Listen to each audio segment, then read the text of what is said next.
Here we go.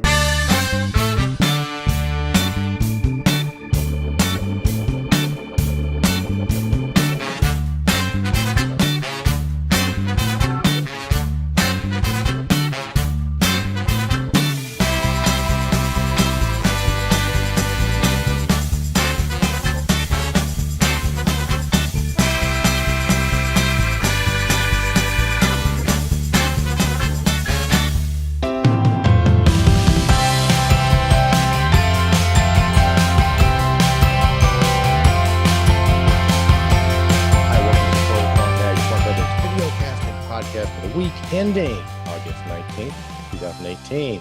This is episode 279, where we talk about all things smart controls. And I am joined, as usual, back in the saddle, the man, the myth, the legend, the one, the only, Kenny Smyers, the control man from Pittsburgh, Pennsylvania. Kenny, welcome to the show, big dog. Well, thanks, Eric. I missed that one last week. Thank you, Ken St. Clair, for filling in.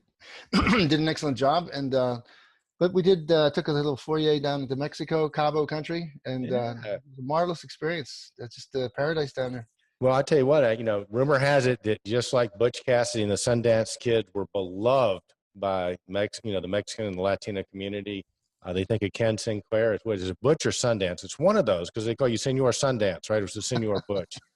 No, it was neither. It was, but they're just very gracious, and as we went to a resort that had incredible staff. I don't know if you've ever been to these kind of things. It was either a cruise or something like Cabo, because we're celebrating a couple things. Birthday, 35th wedding anniversary. We had all kinds of things. So congratulations! And of course, your daughter's. She's looking. I saw a picture on Instagram of your daughter. Looks like there's a little baby in there now, huh? Oh yeah, we have a granddaughter coming, and November 20th.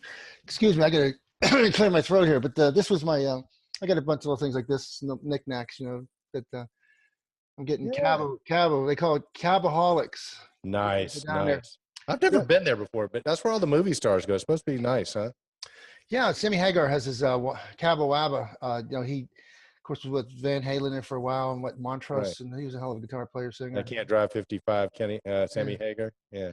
Yeah, well, he has. He's doing real well. The tequila business is up across the globe or around the globe, and it was just a very nice. We had a very harrowing experience, actually, the first 2 days, because Hurricane John hit. The day we got there, we flew into 40, 50 mile an hour winds, it seemed. We came in real hot, and the pilot did a great job getting us forcefully under the ground, and then reverse engines and brake like hell. But it was that was kind of a nice landing. That'll get your attention, huh? I'll remember that one for. And then we had a hurricane develop around us, maybe right off the coast of Cabo. Is where it began, and then it went out to the Pacific Ocean. But we had 2 days of ferocious rains and winds, and then it just went to paradise. It was nice. like a light switch, so it was cool. Nice. Great food.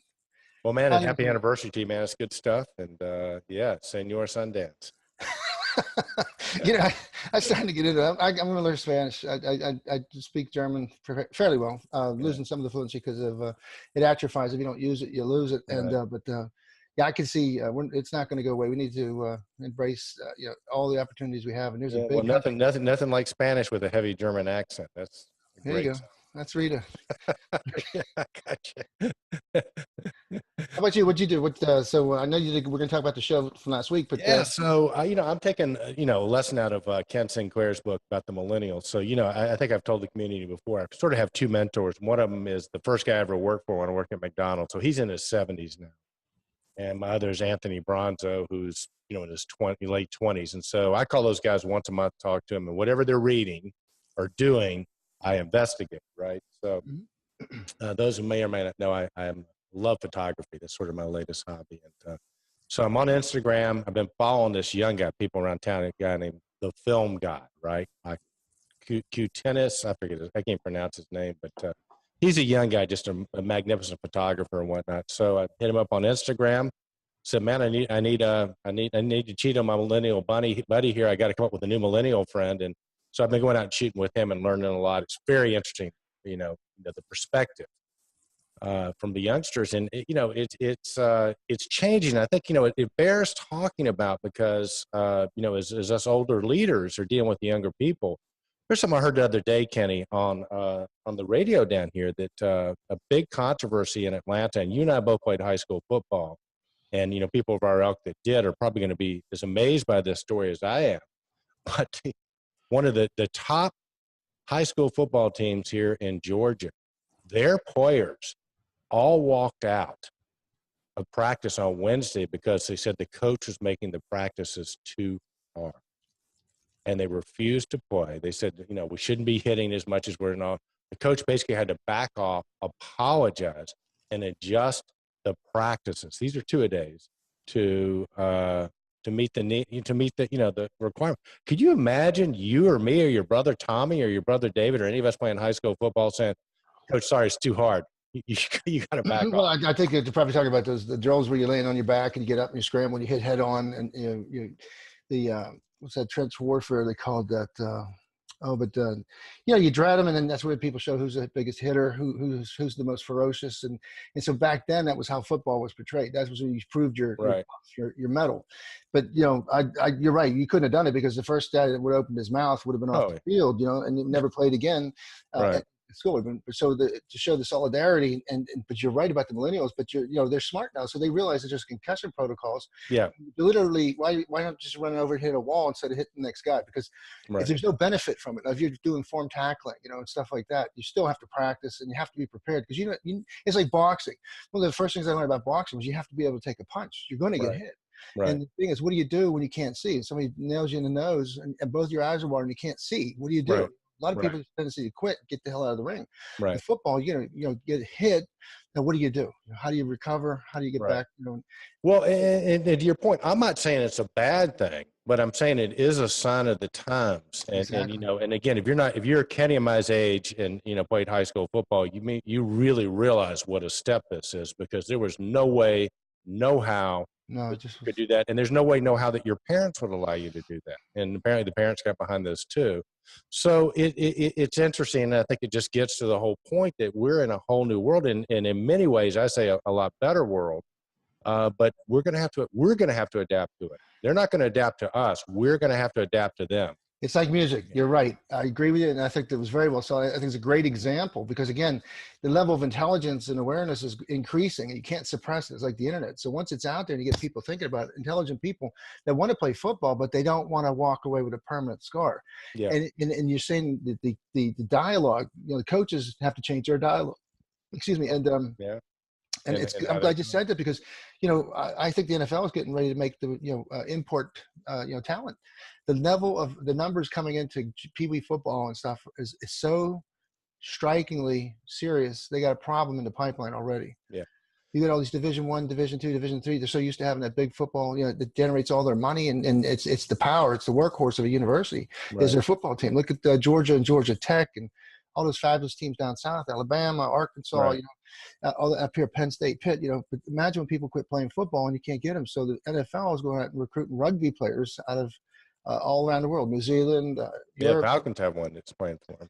He's supposed to be super, but imagine, so we're exporting football around the world and we don't have enough people to play it. So I see the day where you're going to have robots play it. You're going to have to do just the whole thing with the Madden football. Boom. Well, yeah, no, it could be, but let me ask you a question. Because I was at a client's office yesterday, and a great big guy. We got to talk, and he played high school football, right? And he's got a son. I said, "What about what's up? You gonna let you want your son to play football?" He goes, "No way, he's not allowed." And this guy took a bunch of hits, like the rest of us. And I guess my question for you would be, I mean, when you have a grandson, which will be coming down the line, I mean, where do you weigh in on him playing football? I wanted to, in other words, I loved football, and I like kicking and punting, and so there was aspects of football. You didn't have to be, but these realities is that if you play football, you're going to get hit. You're going to have a concussion. If you use you try not to use your head, but you'll have to at some point defend yourself or whatever. It's will be instinct. Right. Now you can minimize that. These NFL players are hitting each other. The velocity they're doing, the impact is permanent. And we see that with day in and day out. Now there's more evidence. It reminds me of the stuff with the Catholic Church, what they're going through, just, one exposure after another, but now it'll never be the same. You can't put it back in the box. It's a genie, Right. It's out of the bottle, and it's going to create, turmoil. It's going to disrupt, the existing world. But it was necessary because you got to stop this. You got to put whatever means necessary to identify it and stop it. Yeah. So with football, if they're going to continue to develop football, especially at the Pee Wee level, especially at the high school level, they've got to take some of the barbaric drills that they used to do at the gut drills, where the favorite one was you're laying on your back, the ball's in the middle, the first guy up can scramble to his feet, picks up the ball and tries to run the other guy over, Right. There's drills called, they put two bags there, and you're a man or a mouse, Yeah. And see, that is bizarre because I remember people hitting so hard that they were dizzy. They did have to, and they used to put smelling salts under their nose to get them back to revive them.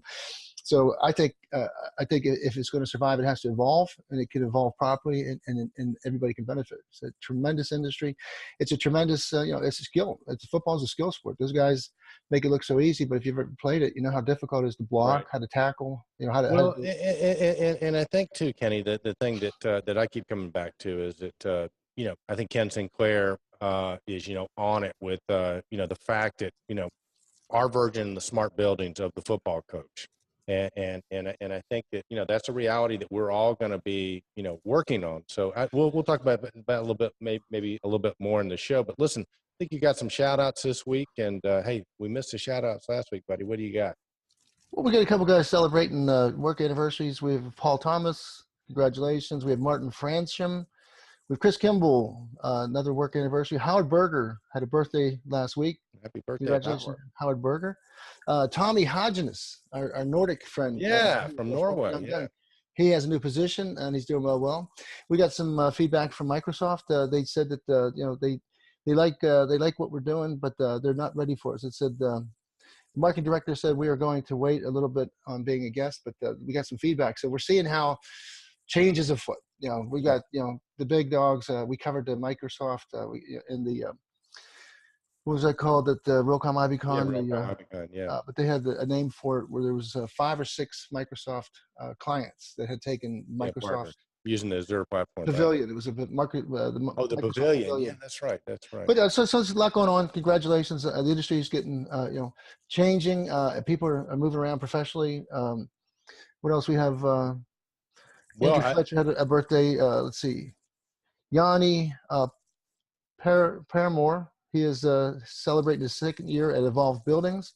Nice. That was our last one. So thank you for keeping us in the loop. And yeah, we appreciate that. And a special shout out to all the people Kenny mentioned. And then a special shout out, Kenny, to all the sponsors that are showing up for the 2017 Control Trends Awards. We had a bunch of them that came in this week. So how about let's give them a special acknowledgement.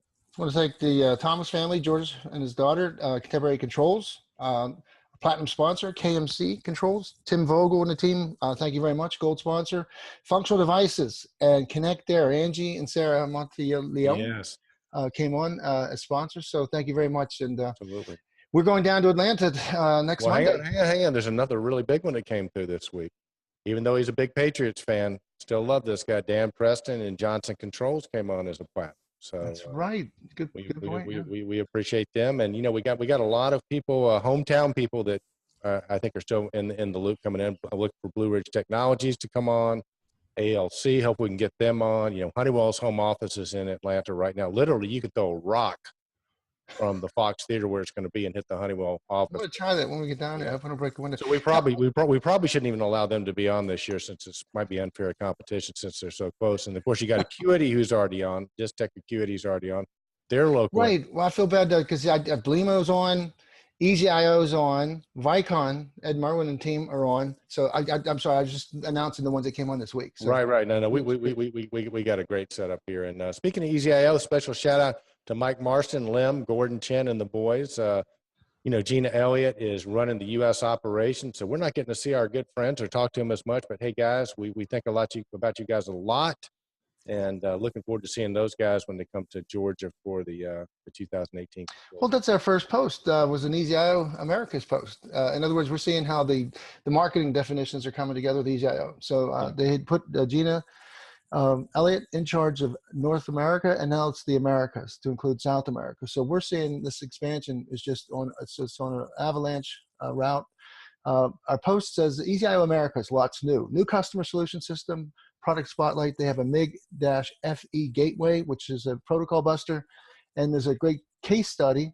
And they're very, very proud of a very large project that they got in England, the UK, where they've got just an extraordinary number of controllers and integration on a very large building, a high-rise building. And so there's some good stuff. But if you go onto the site, you'll see that there's a new RMA procedure. So instead of sending things over to Malaysia again, you're going to have a place in Ohio to send them to.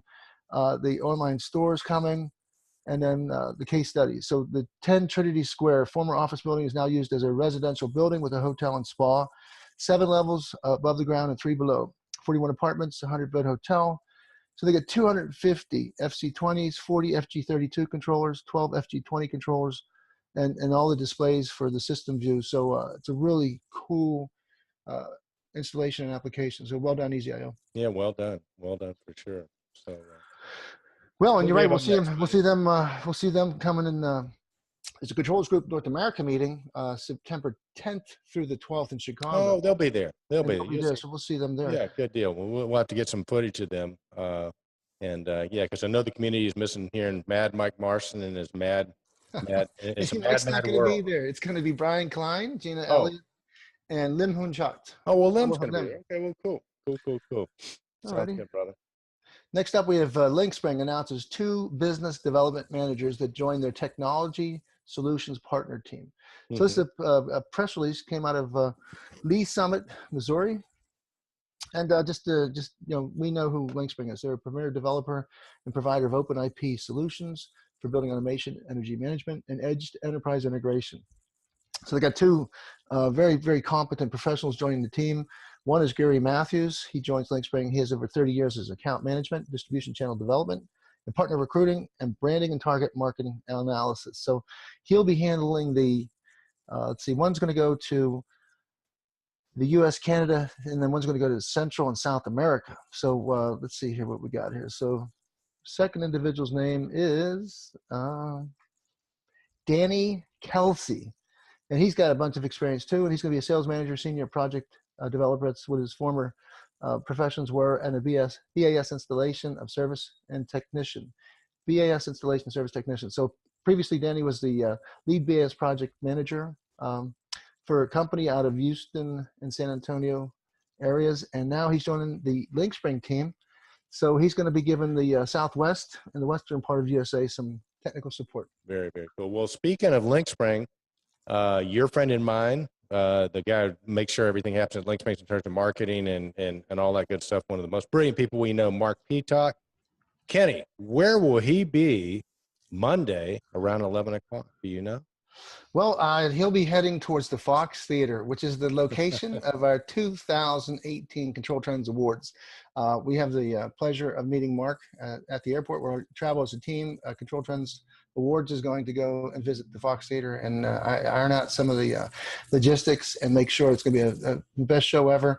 The venue is fabulous. I've been on the internet, got a chance to see the Babylonian room. It's just been, I think it was a $2 million renovation and restoration of. Yeah, it's actually called the Egyptian Ballroom, not the Babylonian. Yeah, okay.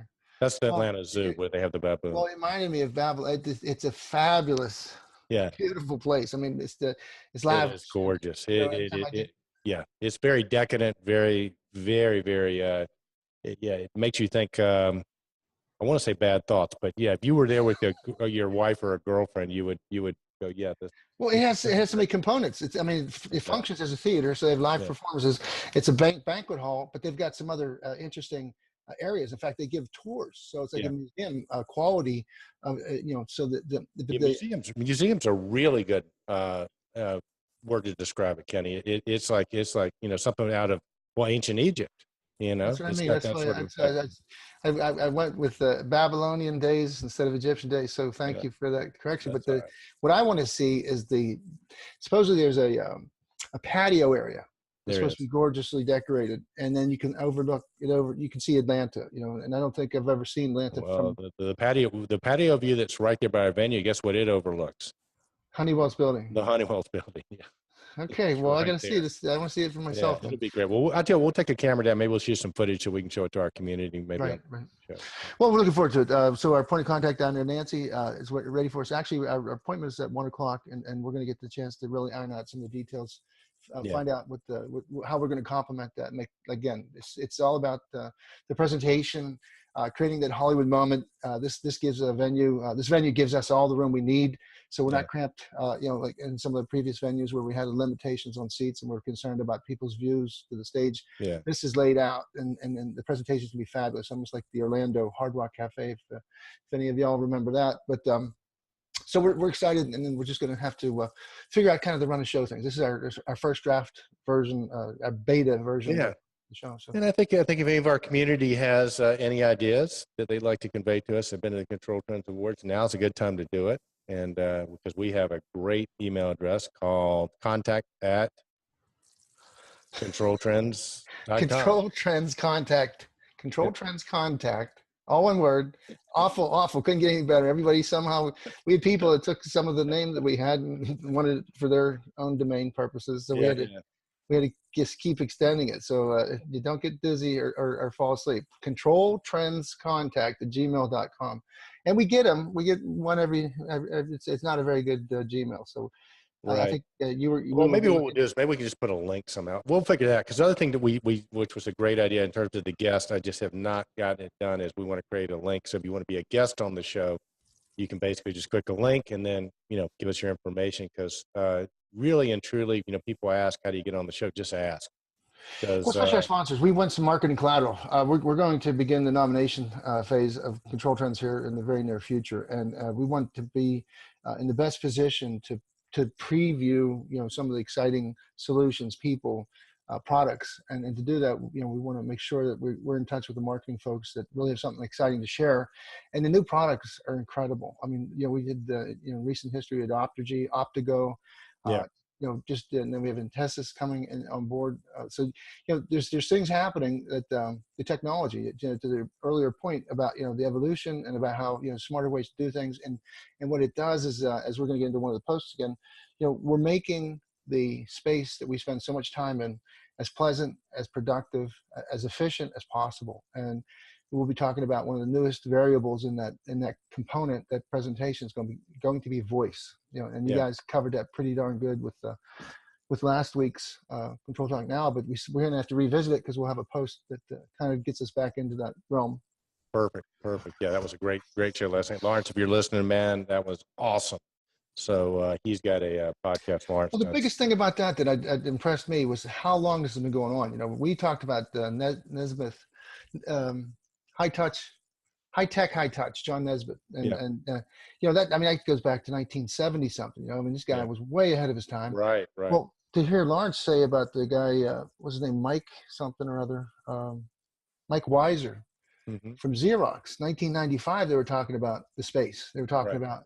about, people first and productivity. I mean, so here it is, 2018, and how much, it's just now seemed to really bubble up and become part of the dialogue. Well, I think it gets back to that football coach analogy, where back in the day, they didn't care how hot it was, how much water you had or whatever. I mean, they didn't care about the environment. They just wanted you to perform, right? So they weren't taking care of you. And now you better have the environment. You better give them enough water, enough rest, not too much. And I think the building space is exactly the same way. I think, to Nesbitt and those other guys were addressing it through other variables, like, Well, but now I think we're down to the environment, which directly comes to us. right, and so the some of the big points to be made is as we continue to drive the specifications, how are we going to get the seamless integration? How do we ensure that any new buildings or any major renovations take into consideration and expose the problems that we run into on a daily basis, and that is these little islands. They're great products, great solutions, but they have a proprietary aspect to them that if they can't come into the main network and they can't become part of the single pane, so one guy or at any given time can access all these critical subsystems, Hmm. and deal with them, and then everything from the work order to CRM, customer relations, because customer's king. But the interesting thing is that we're just like I say, bubbling up. So we're going to see more attention given to this because we had the 330, 300 metric, and then of course the $110 version of it. Then we had the California version, the Silicon Valley, where it was Yeah. 800, Right. 8,000, 8 million. I don't know. So, but the point is if you can take new technology and the voice, we're talking about that, and you can incorporate it to what you're doing.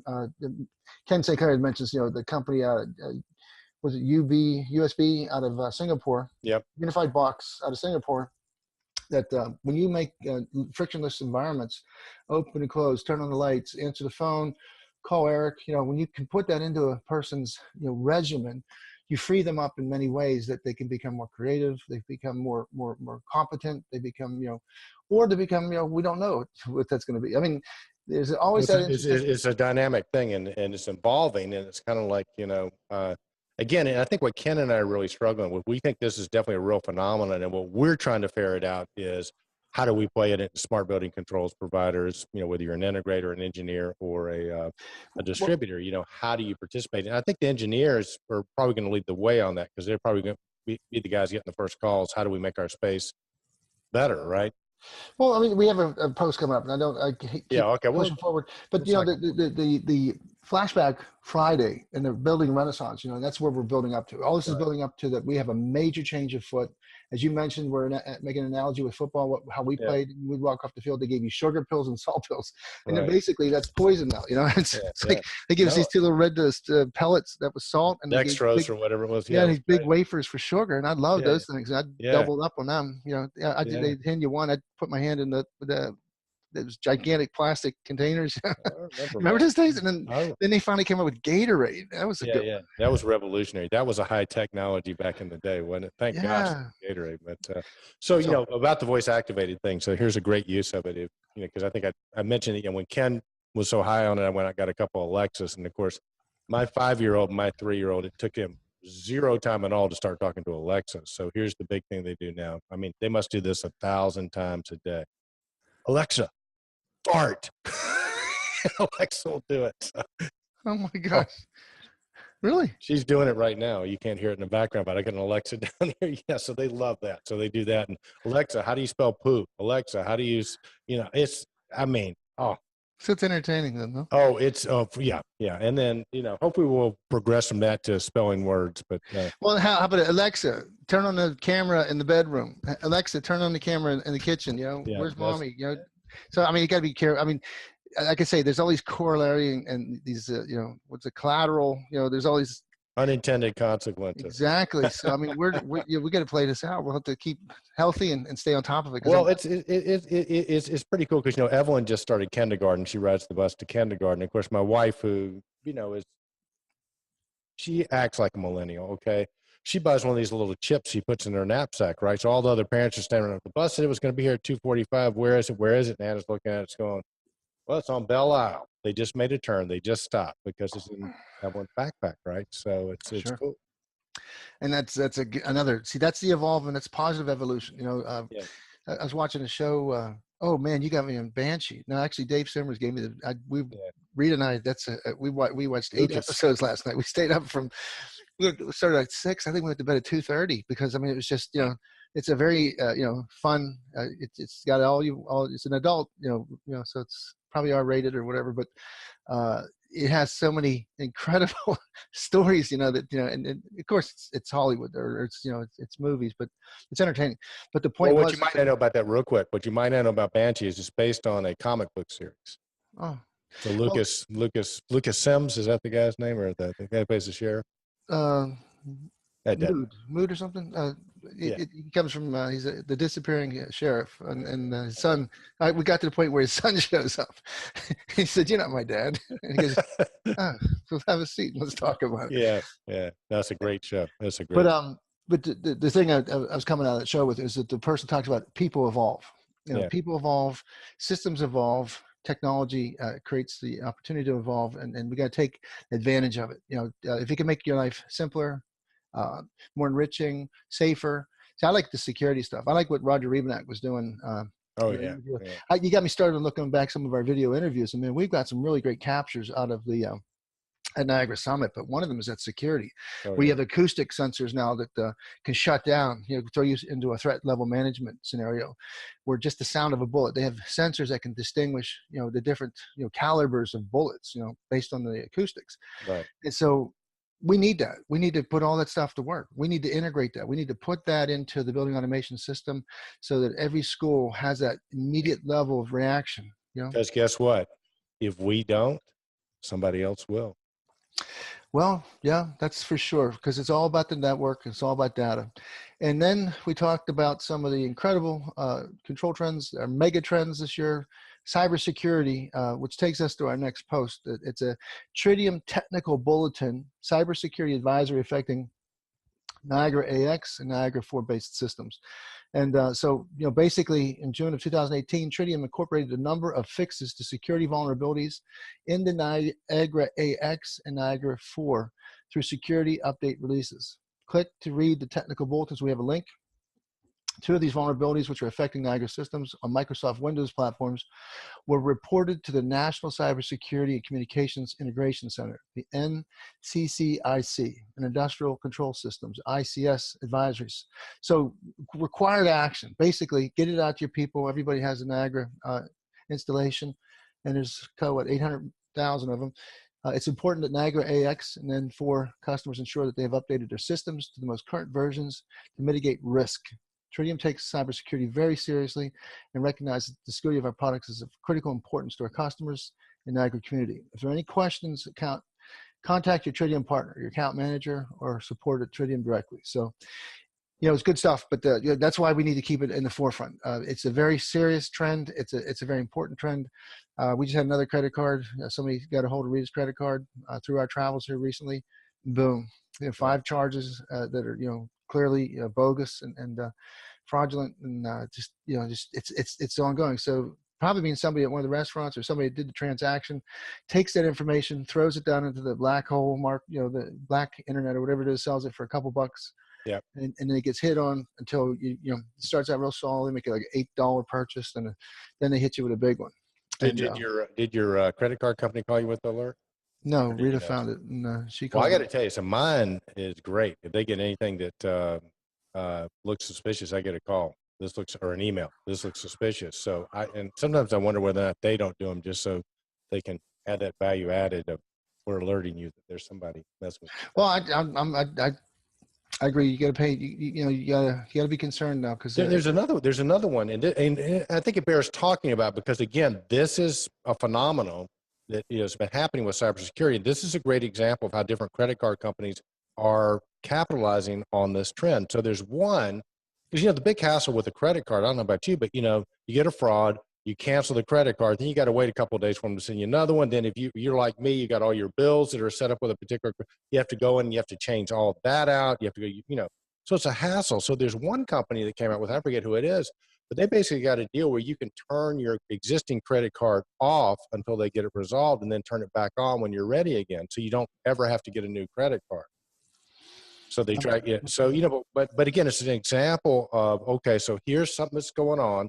Here's a way we're going to be creative. And I'd take that credit card in a New York heartbeat. Or if your credit card's not calling you with the transactions that look, you got to go with one that is, in my opinion. Well, I agree. Like I say, that's why we need to get Fred Gordy back on here from Intelligent Buildings. We need to keep, the drums drumming. We got the technical releases from, right. From Tritium folks, and of course that affects all the OEMs. So you got Honeywell, Johnson, this tech. Everybody out there in the Niagara world needs to take this advisory seriously. And we're talking about platinum sponsor Tritium. So when you're at the Control Trends Awards, you're drinking your cocktail and having a great time, look over at Ed Merwin and Jim Bland and the folks at Tritium and say, thanks for making a great product, and thanks for sponsoring the Control Trends Awards. We're having a great time. Could we please give you an order for something to make up for this? I guess that's as good as plug as you're going to get there. Okay. Yeah. All right. Well, the week was challenging because we were doing some traveling, and but we got some good posts up there. One of my favorite ones is the Flashback Friday when you had put up the one from the Beatles. And speaking of which, I wanted to show you. This was the book I was telling you about. This book was a lot of fun. There was one good thing I had to time to do, and that was read. But this book here is from Mike Hill, and John Lennon, the boy who became a legend, and this is the guy that introduced him to rock and roll. This guy was he was a hustler as a kid, and he saved up his money and he went to Holland, Amsterdam on a school exchange. Huh. And that's where he bought a record that was not available in England. I mean, think about this. Back in those days in 1955, 56, they had importation law. There was a union that you could not bring in foreign entertainment. You had to use local talent. And even records were very heavily restricted. Does that sound an awful lot like a proprietary protocol? Well, that's what the Renaissance thing that we're talking about. This, you can't bring anybody else's controls in. Go ahead. We did that thing with the Beatles, you know, and we likened it to it. And you know, I don't think we realized how close we were on the needle to a very outstanding analogy, because the Beatles took music from all the people they liked, but Long Tall Sally was the record that triggered John Lennon. He was at this guy's house. Every lunch they would get on their bikes, fly to a fish and chips, then go over to his kid's house, where he actually had new records from all over, you know, England and all over North America. And so he followed the jazz people, and he discovered Long Tall Sally. And that John Lennon, after he got down here, and he was so stymied, they said, "What do you think, John?" He goes, "I'm going to be a rock and roll. I'm going into rock and roll. That's what I'm going to do." So he was like, I think 14 years old or 15 years old, and he was just getting into the Quarrymen. And it's a great book. It's kind of a, you know, it's not super edited. It's not done by, you know, a real professional. It's like somebody's diary where he kept exact track. And what's really cool about it is the pictures. I mean, he's in the same class as John Lennon for 12 years. Wow. So he's got the class pictures from all those years, you know. Wow. What's the name of the book again? Can you hold it up so we can see it? It's called John Lennon, the Boy Who Became Legend by Michael A. Hill. And this is the man who introduced him to rock and roll. Let's see. So there's very cool. There's John Lennon, and here's the guy that wrote the book right here, Mike Hill. Wow. And he talks about all the mementos he had. One of the coolest mementos I've seen in quite some time, it's in this book, is that the song list that they used in Washington, D.C. for their very first show in America, the Beatles, they're kind of nervous, you know, but they picked out 10 songs. And so Long Tall Sally. You've been watching one of those dirty movies, have you? Long Tall Sally is their final song in every show, and it was because they loved it. It was exciting. But Little Richard, the Beatles opened up for Little Richard. It says a testament how crazy the world is. They fell in love with the song. Yeah, they made it part of their show. In fact, it was a show closer because they got everybody up on their feet for the last time, and they rocked the house. Right. Well, they wind up opening for Little Richard 4 years later in England, and they become good friends with him. And he gives them some tricks and really inspires them. So it was one thing good about, you know, taking some time off. The other one I read was the 0 Day, and that's a bad book about bad guys doing. You got to have good people fighting bad guys. It was your typical, you know, thriller. Was Fred Gordy one of the main characters in there? Well, you know, if people can really do what they say, I mean, these things imply, you know, where they can hack the car you're driving and drive you off the bridge and stuff. I mean, I don't think I got much of a chance in that kind of world. I think I'm going to stay home and watch TV. Now I can watch TV, but anyhow, but it's kind of interesting. I love talking about history because, you know, one of the things I like to think about, Kenny, how cool would it be if I think about this a lot, if I could go back in time to being like in ninth grade, knowing what I know now, but have my ninth grade self, you know, I mean, like if you could go back to, I mean, dude, I'm getting the first ticket I can to go to England, you know, in the 60s, and, you know, I mean, just sort of knowing what's going to happen. Can you imagine tracking down the Beatles or whatever, or the Rolling Stones, and going, you guys don't know it yet, but you're going to be big. Let's hang out, you know? Yeah. Brian did a good job, but I'm taking over from here, boys. So yeah, exactly. But so we did do that, and you know, to bring this all back into some kind of a cohesive, statement. So what happened with this Flashback Friday was we did go to the origins of the Beatles. We went to Corey Street. We went to the St. James where they had their first gig, and you know, we talked about buildings because, you know, regardless of where you're at in the world, you're in a building. You're either in a school, you're in a hotel, you're in a house that you bought, and the concept that you're actually inside of a building 92% of your life. 92% of your life was the last thing I read. They came out of a Siemens thing. So imagine if you're in a hellhole for 92% of your life, you know. Imagine if you can't stand the school you go to. The thing makes you sneeze and cough, you know. And you know, the lighting is so drab and whatever that you're not motivated, you know. And you had no concept of that back when we went to school. Right. Hell, they didn't even have the pills to slow you down. If I'd have been what's the ones they give kids that are hyperactive? Ritalin or whatever. Ritalin. Yeah, I would have been on a Ritalin prescription probably, but who knows what was It's going never on? too late, Kenny. Nah, nah, I'm not. I'm not. I'm going the other way. I'm with you, brother. I'm with you. Speed it up, not slow it down. Yeah. Anyhow, so the point is that the constructive learning process here is that we know there's change afoot. We're tracking it. We're tracking the technologies. But like anything, when you're so close to the forest, you can only see the trees. You can't get the understanding of the big picture. So that's why hanging around with Ken St. Clair gives us this opportunity. It's like, what does it all mean? Where does it all go? And why do we go there? Well, one other point I want to sort of make, like, when we talk about the Beatles or the Scottish Enlightenment or whatever, is that, history repeats itself, okay? And it might be in different magnitudes, but I mean, that's why people study history. That's why it's relevant. And the other thing we'll say is the trends that we talk about in our industry are affecting other industries too. Amazon has had an effect on every industry, no matter what industry you're in. For example, the Amazon effect we talk about has an effect on everybody. So, and again, what we try to sort through the ones that are, fads that we don't think are going to last. And we keep coming back on the ones that we think are going to affect our industry so that we can all be better prepared to deal with them. And there's compelling reasons to do it. We keep track of DOE and we keep track of a lot of, case studies of what's going on. So imagine North America, you're not going to make any more power plants.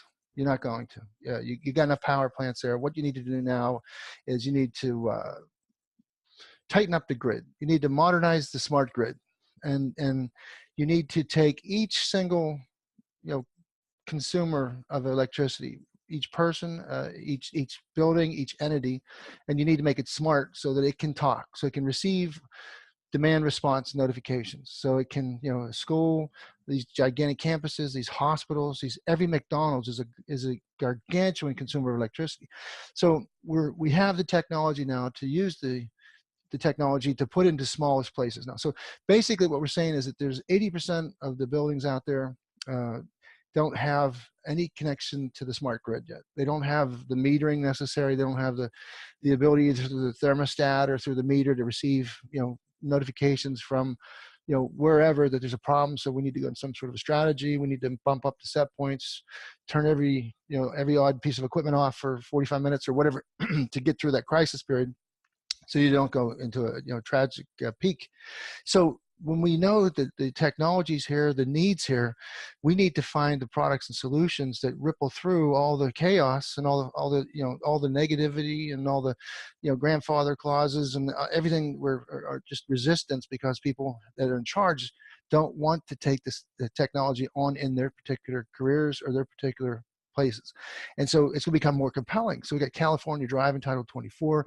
Every new building has to have it. Then we got some people down in Las Vegas, all the areas where they're really heavy duty consumers. You've got major players like Honeywell, Ecobee, Nest. They're throwing millions of dollars at this Johnson with their new thermostat. They're making them all these. So every thermostat goes in is going to be intelligent. And it's going to have that capability, whether it's used or not.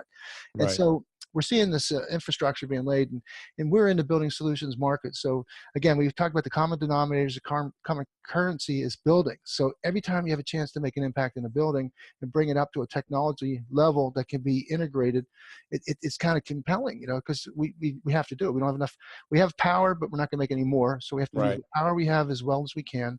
And so we just need to connect the dots, and it's a great career. That's a great. What it is, and Kenny, and I'll say it again, either you're going to do it or somebody else is, but it's going to get done.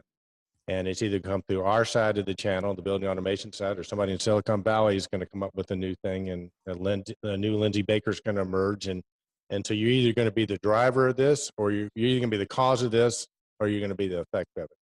Sure. And then as Ken St. Clair has brought out many, many times, you've got this disruptive technology, as we know, like EasyIO, what they've done with an extraordinary complement of tools, engineering tools, and self-contained, a solution in a box. You take it out of the box, you connect it to the networks, you get all those devices in there, and then you're running, you're up and running. And, we just saw a presentation with Strawberry Pi. I told you I bought Raspberry one. Pi. I said Strawberry Pi, raspberry. I mean, Here's mine right here. I'm screwing around with it.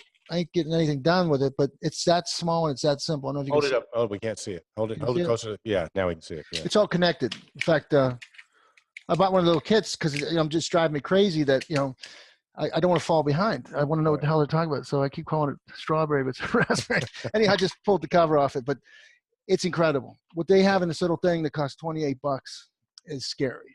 Yeah. And if you know how to make it work and integrate it and make it part of Right. your So, way of so, life. so again, if you start thinking about the technology getting easier and people being more empowered to do their, their own stuff or whatever, I mean, where are you going to add value? And, again, I think, one of the trends Kenny and I have talked about, and I'll bring it up again because I think it bears repeating, is that, if you don't have a great product, you're not in the game. Now we'll say if you don't have an innovative product, you're not in the game. If you don't have a product that's easy to set up, you're not in the game. If you don't have great technical support and great pricing, you're not even in the conversation.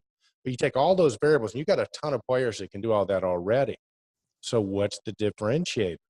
Well, the differentiator is going to be the person that can communicate in a way that an owner can be understood, and you can communicate in a way that they can grasp that concept. In other words, whoever is better at selling and marketing is going to be the winner. That's going to become the differentiator. So why do Kenny and I talk about, stuff like the digital humanization of buildings and stuff like that, ad nauseum right now, is because that's the conversation you're going to have that's going to differentiate your product that's like everybody else's product from all your competitors. Okay. That's why people are going to be wanting to pay a little bit more to deal with you, because you're the one who understands, you're the one that's keeping up with the trends, and you're the one that's communicating in their language so they can understand. So a lot of this stuff that like Ken Sinclair is talking about, that's giving you the stable name. That's giving you the vocabulary that he's picking up from the CB Richard Ellis's and the Jones Lang LaSalle and the people in the Jim Youngs. So that's where it's coming from. It's not, Kenny and I aren't making this stuff up. Ken Sinclair's not making this stuff up. This is what owners are talking about, and owners drive engineers, and engineers drive distributors and contractors and vendors. So it's and you got to have game, and the game's not just technical anymore. You got to have game and being able to talk about it and communicate it.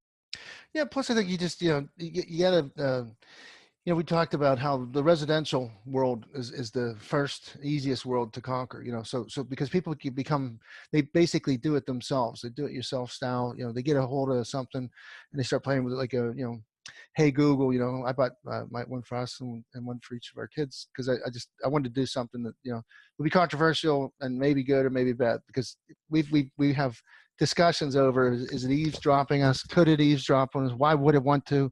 Could the government hack into it? I mean, it just starts out but now you walk into the kitchen in the morning, what's the weather gonna be like? I just start talking to it like it's looking at me and listening to me, and it's ready to answer my every inquiry. And I'll say, put on music, and so you learn to use technologies like this Fitbit, told me, if you told me 4 years ago I'd be walking around with a watch that could tell me how many steps I took, give me my heart rate, give me my calories burnt, give me my level of floors I walked up, I said, sure, right. Yeah. Tell me about how much, or give me notifications that I got a call coming in, or I just got a text from Eric, I mean, it's just amazing. And the iPhone, to me, still, I sit there sometimes, I look at it and I'm baffled how they put so much technology into a small piece of real estate like that.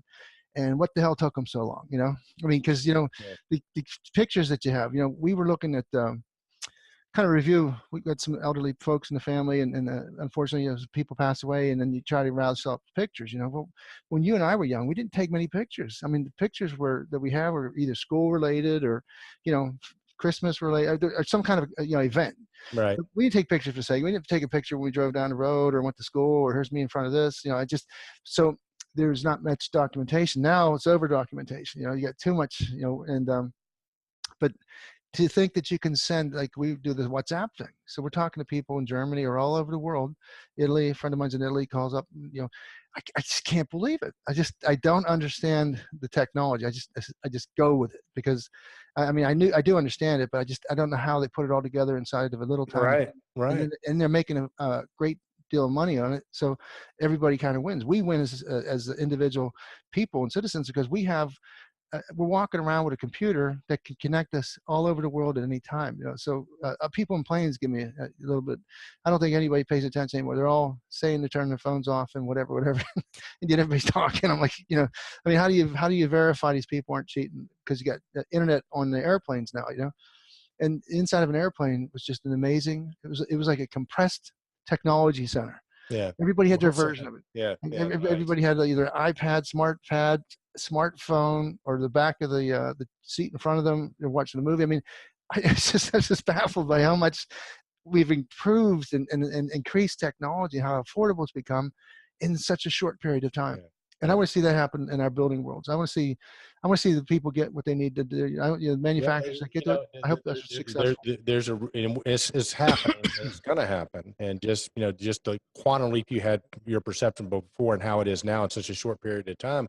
I mean, that's why Kenny and I are talking about a concept like the smart building controls renaissance, because it is happening, and the renaissance did not happen overnight. There was a time period in which it took place, and if you were paying attention, and you were an art dealer, for example, you could make a lot of money if you knew that, the way people were painting was changing, or the types of books were going to be changing, and the thoughts were going to change, and you could get out in front of it. And as my teacher, Marshall Thurber, once said, the key to being successful in life is not starting a parade, but finding one and leading it. Yeah, Just get in that's front of good. one. So. Hey, well, the things too that and we have seen great progress. And every once in a while you got to stop and turn around and just evaluate. We act like there's a desperation to get things done quicker, faster, whatever. And probably is there's a motive there, for what we do for a living. There's always we got to get up next day and make a living, in addition to doing what we're doing here with Control Trends. But the fact that I could take my thermostat, I have a Wiser Air thermostat from Schneider Electric, right? I have it, here where I live, and it sends me notices of how much money I saved in the week I was away because it was bumping up my temperatures, and I didn't even think of it, but I was able to change I didn't like the humidity level, so I put the air conditioner on, even though I at the expense of saving money because I was worried about things getting a little too Right. but it gave me temperature, humidity, and whatever. So, and an update. So there were weather alerts when I was down in Cabo. I was getting weather alerts. Now, the internet wasn't very good. I'll be honest with you. There, it was the first time I traveled where I paid for internet and it didn't give me the service I wanted, and there was absolutely nothing I could do. Now, we went to another place and it was right on the button, but that was frustrating. I remember you in Yeah. Paris one time where we couldn't upload anything, and We could not find in Paris, when Kenny and I were in Paris, we would do just short little video interviews. I mean, short, like 4 or 5 minutes. And man, the internet, I mean, we went everywhere, even to the local Starbucks. And the internet in Paris was so bad that you could not get anything loaded to YouTube. It would take hours and then still not upload. So yeah, I mean, what's up with that, Paris? Well, I think now if you go, it's probably fixed. They probably the infrastructure Yeah. has been upgraded. People bounced up, probably buy a better service. It's all about service and bandwidth. I think even with I talked to we're binge watching Banshee. Well, I get the feeling, I can almost feel the surge in the neighborhood where everybody's turning their TVs on or going on to the our internet provider service, because it seems like we get problems. And when you call them up and say, hey, I just got blanked off the internet, and they say, well, restart everything. Well, basically what you're doing when you restart is you're bumping somebody else off. So they just keep bumping people off all night. So I come back, I show Rita, we got one switch now, we can shut everything down, bring it back on in 10 seconds. Because we used to run around, turn everything on like they told us to do. That's right. So that's cool. Yeah. But I'm telling you, I just unhappy voice of the customer. Quit overselling your services, jerks. Right. Okay, so we did have another post. I mean, we could circle back here to really talk about the Edinburgh trip, because as we mentioned, it was the cradle of civilization, and from Adam Smith. I mean, he did a great job of capturing some of the extraordinary things that came out of Scotland, with the technology, with with philosophy, with medicine, and even art. They all. Yeah, the woman who wrote Harry Potter wrote it there, didn't she? Well, she was from the Harry Potter, the school, that the background for it, the elephant, where she the little cafe that her brother-in-law overlooked the dreamscape of her Harry Potter series in the cemetery. She wrote the first one, right? Yeah, now she lives there and her kids go to the school. So she's a billionaire. She sold more books than anybody. I mean, she's like the richest writer, I think, in history. Well, it's debatable. She might be. Well, it's close enough. But my point being, where Kenny and I saw her, you can see it in the video because Kenny and I walked you through there. She had basically gotten divorced. She was almost penniless. She was living with her brother-in-law or whatever. Yeah, not brother-in-law, but somebody. Basically, yeah. Yeah, but she's ward estate, and then she creates this book, overlooking the video that Kenny and I are showing in. It's a great story. Just to let you know that, man, it's never over until the fat man writes. Skinny lady sings. Yeah. Well, they had where does that come from? It comes from an opera or something, right? Opera, yeah. Yeah. So, but then again, so it's not magic. There's a lot to keep abreast of, and that's why our next post, perhaps our last one, is the Belimo has a distributor-only zone valve webinar, and a great way of disseminating things is these short 30-minute captures of the feature benefits of how Belimo's zone tight valves are designed for maximum efficiency for tight spaces in both pressure dependent and pressure independent applications. The benefits include installers, perceptive competitor analysis, inventory, along with promotional items available. So this is a kind of it is oriented to distributors, and Belimo sure has a lot of very good distributors throughout North America, around the world, but got some great products, and they got a webinar coming up, and we have a link to it. August 21st, 2018, 2 p.m. to 3 p.m. Eastern Daylight Time. So give a plug out to Gary Weber. Yeah, and absolutely. his Green Bay Packers beat our Steelers in exhibition, but who cares? It's exhibition. Yeah. But I'm going to get my case of beer back. We lost a case of beer to Gary Weber when Green Bay beat Pittsburgh in the Super Bowl. So yeah, I got you. We just send a case of Iron City beer to Gary's place in Wisconsin. Yeah, and Gary is I guess a national sales manager for Belimo, but he's been in the industry for a long time. Really, really bright guy. And so I'm actually going to be going to Switzerland to their distributor meeting, platinum distributor meeting, the first week in October. So Kenny Smyers, we leave next week. My wife's brother's getting married in Italy, so we got a family vacation over there for 2 weeks. Well, that sounds like fun. Yeah, and I got to thinking about it. I go, you know what? I'm not going to go through customs and turn right around and fly back. So I'm actually staying over there. So I'll be doing a walkabout, and we'll be doing our Control Talk shows with me someplace in Europe, in Wisconsin, in Europe, cool. And hopefully we'll get the video part done. If we don't get the video part done, I know we'll have enough bandwidth to get the podcast done. So, well, I think there's, again, it's all relative to weather and everything too. Somebody mentioned to me that hurricane might have had some adverse effects too. That's a good point. And I never even thought of that. But the bottom line is that I think Europe is no slouch. Every Germany, Switzerland, and now France, and we never had a problem in Manchester. They probably upgraded that stuff, so you'll be able to Zoom. Yeah, so we get to do the shows with that, which is going to be good times. And we'll also part of me wanting to go to Switzerland for this meeting is I'm hoping I can do a video tour of the facility in Switzerland. We get to catch up with our friend Lars van der Hagen, who was the president of Belimo USA. And now he runs the whole kit and caboodle from Switzerland. So that's kind of good. You said kit, not the other thing, because that might have been dangerous if I tried that. I might not have said kit. I might have said, because there was 2 versions of that, right? I guess. But it was interesting. And listen, before kind of as sort of a wind up, I wanted to just talk a little bit, and again, shout out to our friend Lawrence from digitalmindfulness.com. He's got a podcast. He's been doing it for 3 or 4 years now. Brilliant guy. If you didn't get a chance to check that interview out, Ken Sinclair filled in for Kenny because Kenny couldn't get internet. But wow, talk about a very, very bright guy, the type of guy that Google bring to their boardroom to talk about how they're going to deal with digital overloads and stuff like that, and have people more productive. Because apparently a big trend, Kenny, is we're all getting so distracted with our smart devices, right?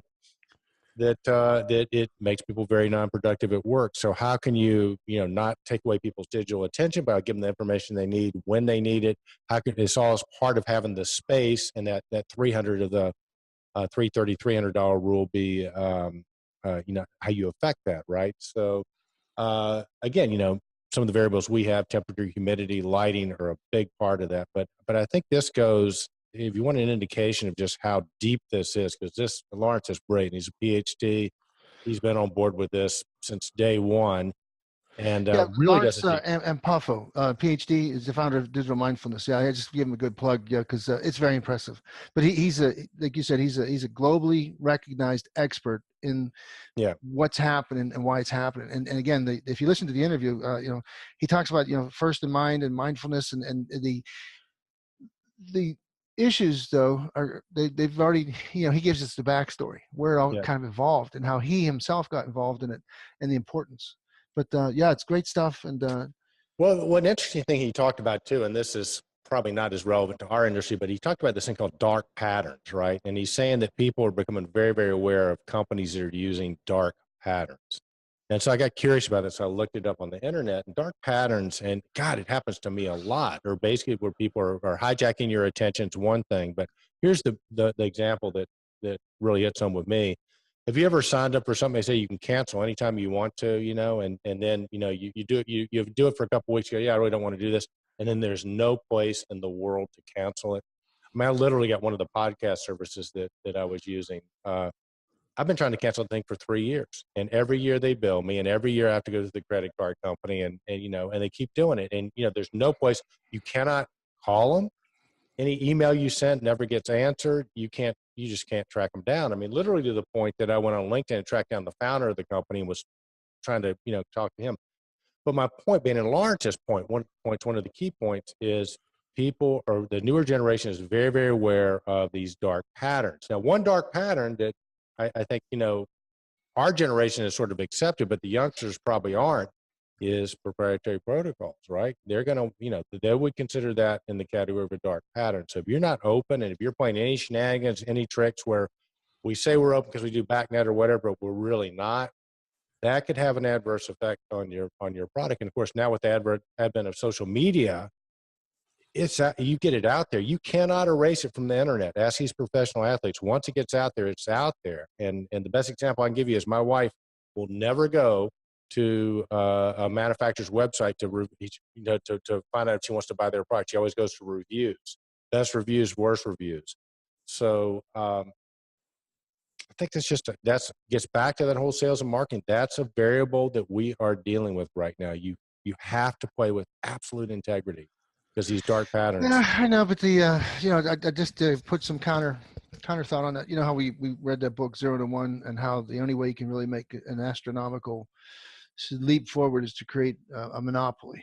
The monopoly that'll be eroded in 7 years. So I mean, so when I think about this thing, and I think about Apple, and I think about some of the other Samsung and some of the other proprietary Platforms. OIs, operating system OSs, and there is a time where you do adopt it at some enlarged level. If you want to play optimally in an environment that gives you the greatest delivery, you might become a soldier, or you might become enlisted to somebody's monopoly, somebody's proprietary protocol. And so I know it doesn't make sense, and I know I probably no. It does make sense. So let's take Apple, for example, because Apple's a great example. If I was selling proprietary protocols, I would use Apple as an example versus Microsoft, right? Because I tell you what, I can't stand Microsoft, even though it's open, right?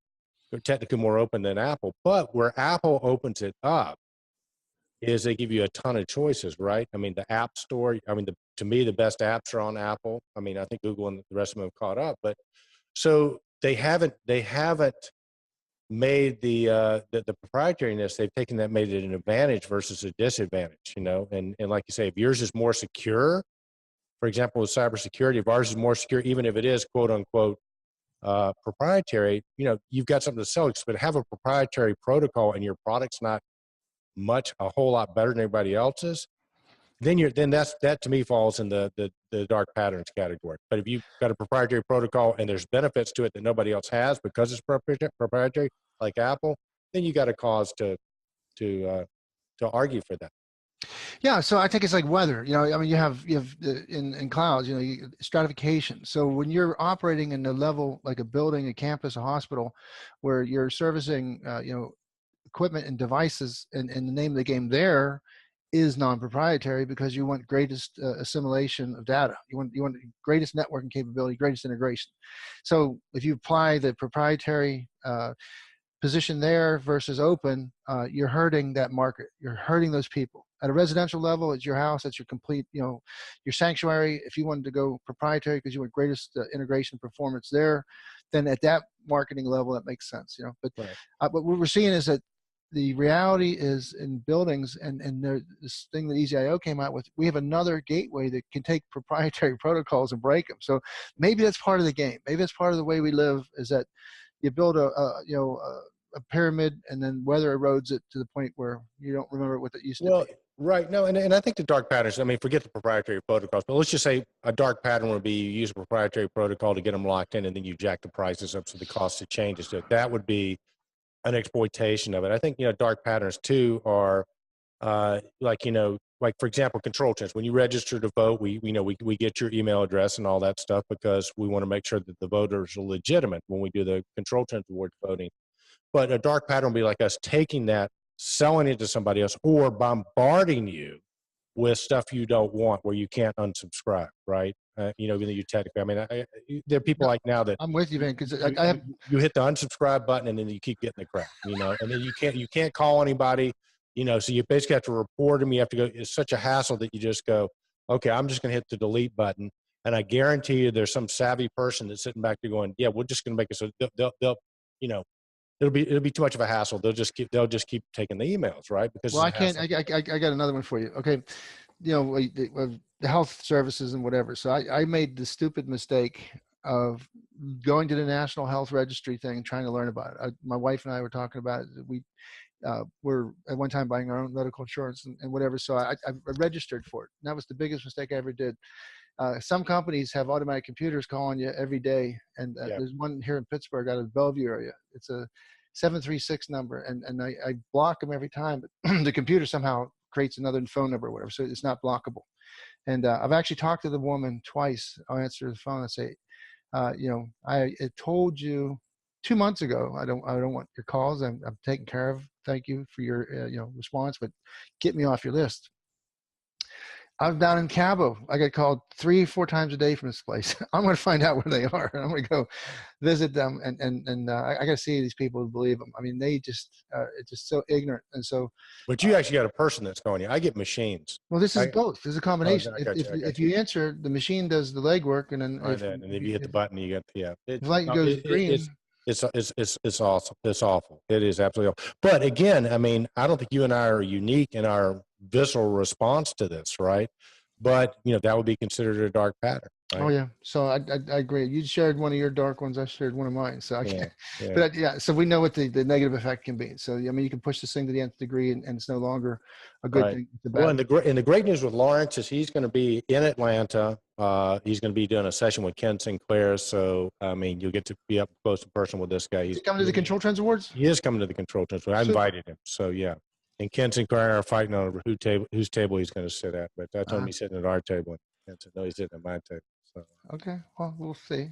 But any other takeaways? Did you have any other takeaways from the interview last week, Kenny? No, I was just impressed with the profound, the academic aspect of it. In other words, this isn't guesswork, and this isn't, when they start talking about, the upside of this thing is that you will improve. I mean, we're talking this thing just to give you this guy's credentials. He's been presented his work on social media intelligence at Oxford University, NATO, Foreign and Commonwealth offices, as well as the Global Marketing Conference and private events. So this isn't witchcraft. This isn't like make believe. This is This isn't something. like me and Kenny talking. This is Yeah, I mean, this guy's got some credentials. He's got a yeah, PhD in this stuff. yeah, And yeah, so even though it doesn't sound like it sounds kind of like out there, hippie-ish or whatever the word used to be. Remember back in the 70s when people used to talk about far out, and yeah. everything. We're seeing this thing kind of come into our zone, and people are treating it, like Ken St. Clair always has to apologize because he's going to say something kind of wild and outside of the box. But reality is that that's probably our first preview of what's Right, to come. And this gentleman here is telling us, we're missing boat after boat after boat. right. Building owner after building owner is missing the boat. If you keep doing the stuff, keep making square structures that basically imprison people instead of enliven people, and make them Right. happy to come to work or happy to live there, you're only hurting yourself in the long run. Well, and I think right now, I mean, if I'm a manufacturer, right, I want my design team listen to what this guy has to say. I want my marketing people know because again, as we talk about, sales and marketing being the differentiator now more than ever, but it's, how you position your product. And I think you have to position your products or your solutions in the context of this global trend that is not going away. Think about the football coach. Who in the world, right, of our age would have thought that a bunch of high school kids would tell the coach the practices are too rough and the coach would have to change. So we're in a different world, buddy. We're in a different world. Yeah, you just remember you just see kids run until you drop. If you went off sides a couple times, Yeah. it'd be take a lap or start running. I'll let you know when, and the coach would forget about him. We'd be watching this big old lineman just trudging around the track, ready to die, and a 90-degree day, and he's good. He can lose some weight, or whatever. Or we I wouldn't get got you. water.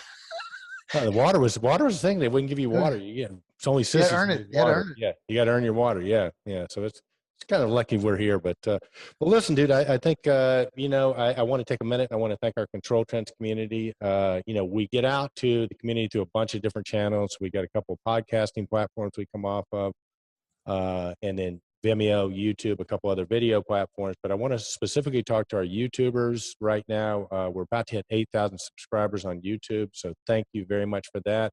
And Kenny, we're going to probably in the next month go over 2 million views on YouTube. Wow. And like I That's a lot said, of views. that's just one of the platforms we get out on. And then our show is about 10-1 YouTube viewers that like to watch us on YouTube. We get about 10 times as many, 10, 11 times as many every week that listen to the podcast. That sort of seems to be the preferred method for consuming Control Talk Now. But the point of me telling you this is we really, really, really appreciate our community. We really, really appreciate our sponsors for the Control Trends Awards. If there's anything at all we can do to make this better, please let us know. You can reach us at our email address, which Kenny's going to give you. We don't really want to hear from you. Come on.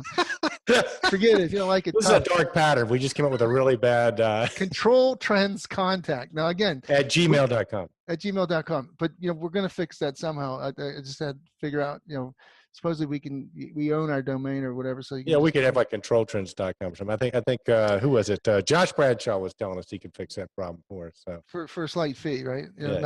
Yeah. Hey, Josh, hope you're doing well. So shout out to Josh. Yeah. Your pictures in the Facebook seemed like you had a great time. You're doing some picnicking out there. Yeah.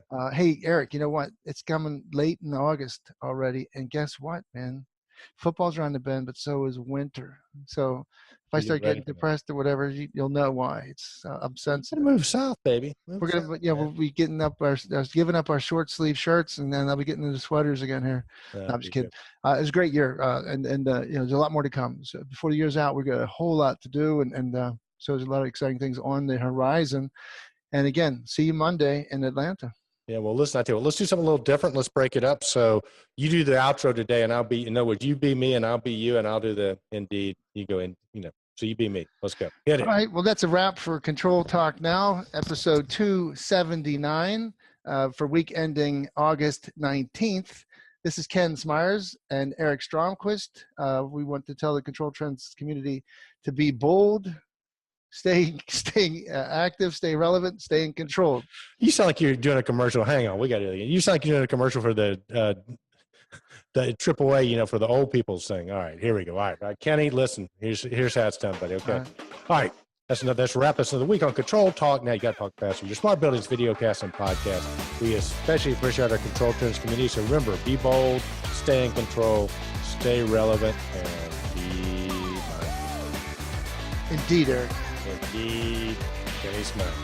Get a little bit later.